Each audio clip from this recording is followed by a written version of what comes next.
Fala, galera! Fala, galera. Close, yeah? It's close. As I'm so happy to stay with Nick here. Thanks so much for your visit. Obrigado. It's a dream for me, for all the team from Playtime. Thank you. And it's very different, Nick, because I met you 2 years ago in TDT show. At the Tajima Dream Team. That's right. Yes, that's right. It's a big show, and at this time, it's the same time when Schecters come to Brazil with NKS. It's the first year the people have contact with the brand, with you. But now it's different. Yeah, it's you stay here to make 3 workshops in 3 states different. What are you feeling and your vision about these days?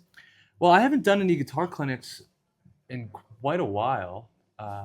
In the last year, I joined a new band, so yes, I've been very busy with the band. Yes, and just sort of what I've been doing as a solo guitar player. I think the last thing I did was perhaps end of 2024, maybe. It's been a long time. Oh my God! Yeah, I went to Music China this year, and I did perform there, but it wasn't so much of a clinic. So I'm excited to kind of get back into that world. This is the first tour I've ever done where I didn't bring a guitar either. So I'm going to be using just like one of my guitars off the wall, basically, at each spot. It's pretty cool, man. I mean, it's been 11 years now with my guitar, and the distribution and the success of the guitar has sort of led to I can kind of find one almost anywhere in the world now. Great. So I can kind of just travel with a backpack. Yes. But no, I don't really know what to expect. It's been a while since I've done this. I know I'm always requested to come to play in Brazil, so I hope people show up. Yes. And I'm excited. Yes, great. And that's your idea. You don't bring your guitar within the company. Yes. Translate passion and confidence and the guitar we have in stores. Yeah, I mean, it's an interesting thing because if you talk about it with most guitar players, I mean, even the hesitancy I had, but okay, there's these models, the 10th anniversary models, versus the version you have at home, which is broken in, and you get the hand oil really making that neck smooth and clean, and you've set it up the right way, and maybe you change pickups, I don't know. But I like the idea. I think it's so cool to be able to just grab one and just try and play it. I mean, that's cool, and it doesn't go beyond that with me with like, doesn't have to be a bigger thing than that. I just like grab the guitar, plug into an amp, and see what happens. That's the idea. Amazing. We'll see if it works. It's amazing. No, it works. I believe so. About the guitar, in this year is a marks. Your model is making anniversary, 10th anniversary. That one. And Schecter prepare a different guitar. It's Indonesian made, but with America pickups, USA pickups, different bridge, different tunis, and. Could you imagine 10 years ago how popular you and your model would become? No, I mean, I do. I want to correct you on that. I think the guitar has become way more popular. No, that's not true. I mean, I do what I do, and I do my best at it, and it is what it is. Not everybody likes it, but the one thing that has been pretty cool in my career is I was given a chance a long time ago in my 20s, basically, to sort of stylize a guitar after what I wanted. And I really didn't want that much. I just wanted, because I travel so much and I tour so much, I wanted something that would just stay in tune, wouldn't break a string, and I could rely on it. It's really that simple. And they were cool enough to just say, what woods do you want to try? I like the Wenge and the Ebony. I think it looks good. Maybe it sounds good, but I think it looks really good. Yeah, it's have a different color. Yeah, it's cool to be inspired by just the visual aspect of it. But it's not true. You could become popular in the last years because you are a unique guitar. You have a different style, different sound. Thank you. And I guess I forget that too. I do. I really do. Yeah, really do. Because when I listen to you in the first time, I have a shock.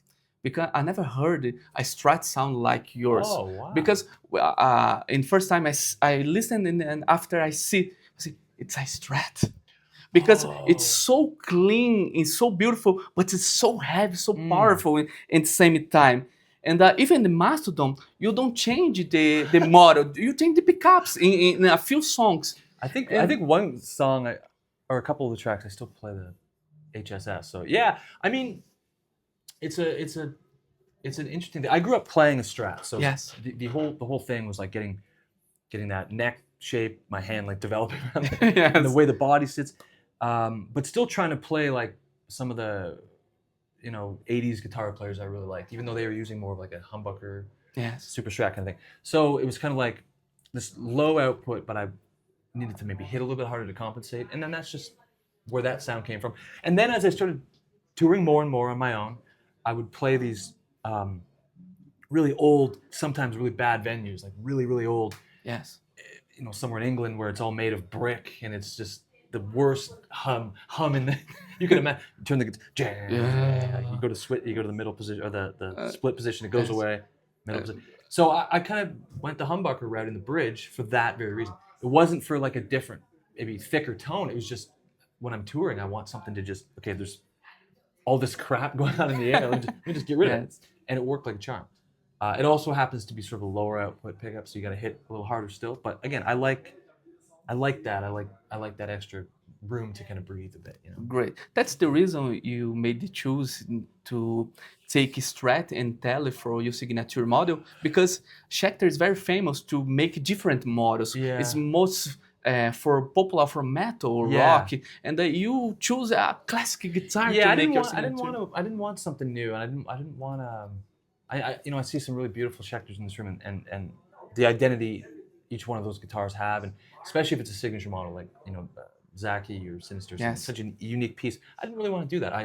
I also didn't have any kind of delusions that my guitar would even anyone would care about. So I didn't, like the more stuff you do to a guitar, the more you personalize it, the more you kind of alienate people.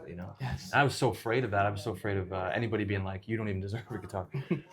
So I just sort of kept it simple to what I was already essentially playing, just changed a few things to kind of suit me a little bit more. Yes, and I believe that's the reason. The reason for sells good, because the guys look, it's a Strat, but have a great difference, and the fretboard in the neck, and so I believe that's the reason your signature model is growing a lot in your country. Thank you. I have to also credit, obviously, the guys at the company, but specifically Ryan, who I travel with, who's been very, he's been an ally. Yes. Which is very difficult to find sometimes in this industry. Everything is very competitive and very, it can be depressing, man. It can sap you. It can pull the life force out of you. Yes. So to have a champion at a pretty major brand in your corner can kind of make the difference between, do I want to pursue this, and I think I can do this. It's great. And that doesn't sound like a big difference, but it is. It's a massive difference, to me anyways. Yes, for everyone. And Nick, early in this year, I talked with you in the next show. Yeah. We have a little talk. Yeah, quick one. When I leave the space, I remember someone say to me, Nick is amazing. Is always happy and kind with the people. And it's really true. Because every time when we talk, I can see your passion for the music, for the people, for learning. And behind the guitars and musicians, who or what inspires you to be a people who you are? Oh, wow. Well, first of all, thank you very much. It's hard, again, I spend so much time alone traveling and I play in a band now, so there's more camaraderie, but there's still a lot of traveling on my own. Yes. So I don't know. I've been doing this for so long, and there's sometimes I leave the house, or sometimes I try to leave the house, and I'm just so just incredibly depressed. Yes.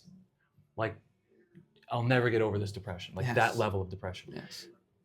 And I learned at a pretty young age. I was really young, maybe a little boy, like a little kid, when I started to feel that way. And I noticed the only way... It's like me. Yeah. Very little. Okay, I understand. Yeah, it's very sensitive. So I just kind of realized that, I think a way to kind of make myself be able to handle it and deal with that as a young kid was I learned, be polite, be nice, try to develop a good relationship, try to pull yourself out of this, get out of the house, be social. I mean, it's really just me, my wife, and my cat. That's the inner circle. But I just try to be as positive as I can when I'm not making music or something, just because I have to. I mean, I really, if I don't, and I feel bad, and I feel, I have a very select group of friends, you know, and they're all either like in Toronto or like Toronto adjacent, and they're all musicians or into the arts somehow, because that's just who I gravitate towards.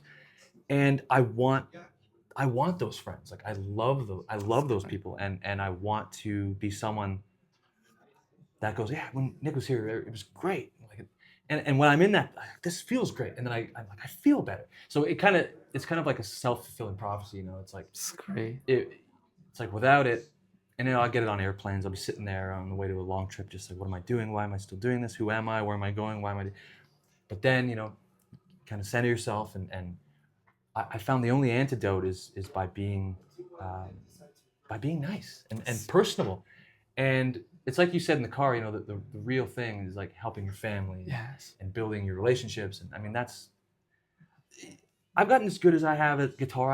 I'm pretty good. I'm okay. I'm not the best in the world. I'm not the worst in the world, but that doesn't even matter anymore. That's fun. That's just doing its thing. Now it's about how do I want to live this life, you know? Yes. And it's about kindness. Anyway, I'm rambling. Sorry. No, it's great. Long answer. It's great to listen to you, because translate everything, because you are a different guitar with a different brand, a different model in this brand, because you are a different person. You have a different mind, and it's very, very insane. So finish. Thank you, bro. Yeah. And please think careful in your answer. What is the most beautiful guitar shop you visit in your life? Oh my gosh. I think it might be Finish. Time Play or Playtime. Oh, I knew Playtime, it. I'd say. I'd say Playtime. What a beautiful story. It's a beautiful story. Nick, thanks so Thank you, much bro. for Thank you, for your Obrigado. visit, for Obrigado. everything. It's Nick Johnston. It's the master. No. He's a great person, great guitars, and we're so happy to stay with you today. Thank That's you. it, guys. Obrigado, galera. Tamo junto.